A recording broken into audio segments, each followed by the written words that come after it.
Christopher Columbus once said, "By prevailing over all obstacles and distractions, one may unfailingly arrive at his chosen goal or destination." Christopher Columbus was an Italian explorer who was born in 1451 and died in 1506 at the age of 55. In his lifetime, he was able to complete a total of 4 voyages, and in these voyages, he hopes to establish permanent settlements and find new riches.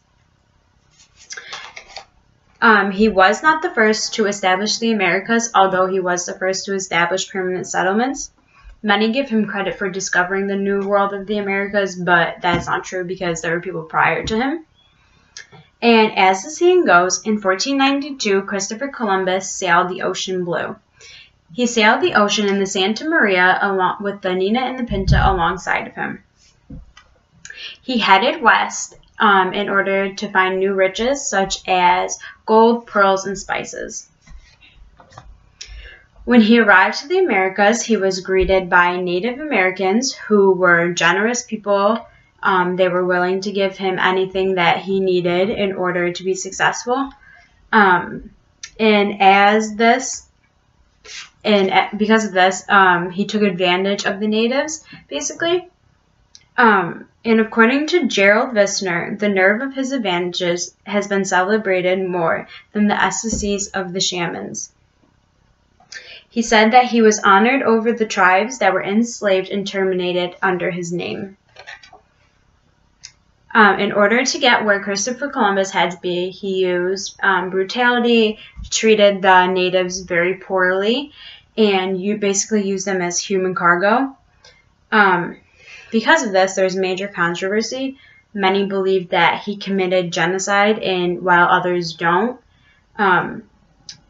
Tink Tinker and Mark Freeman touch upon the subject of whether Christopher Columbus is guilty of genocide or not. They state that he was a slave trader and filled his ships with human cargo in search for gold. They also state that the population directly declined immediately following his rule. So they estimated that about 7.5 million people died. He killed people to secure his power and wealth, state Tinker and Freeman. They believe that he used brutality in order to get where he wanted to be, and they consider this as he did commit genocide. And according to Christina Desai, as kids, we were taught about Columbus. We were taught that Columbus was somebody who we should put on a pedestal and truly look up to, and like that all of his actions were good. But she also says that he was a man who studied hard for what he wanted, and he was determined to reach his goals. And we admired his courage and determination, and for risking his life to go for something that he didn't even know would be possibly there, because he did not have certain knowledge about it. And according to her, this was a myth. She states that he was just like any other man of his time who would do anything that they could to reach their goals, and how determined he was. She also states that Columbus not only wanted to discover new lands, but gold, and this made him act in ways that were not considered humane towards the natives. That's why she also believes that we shouldn't look up to him and put him on a pedestal.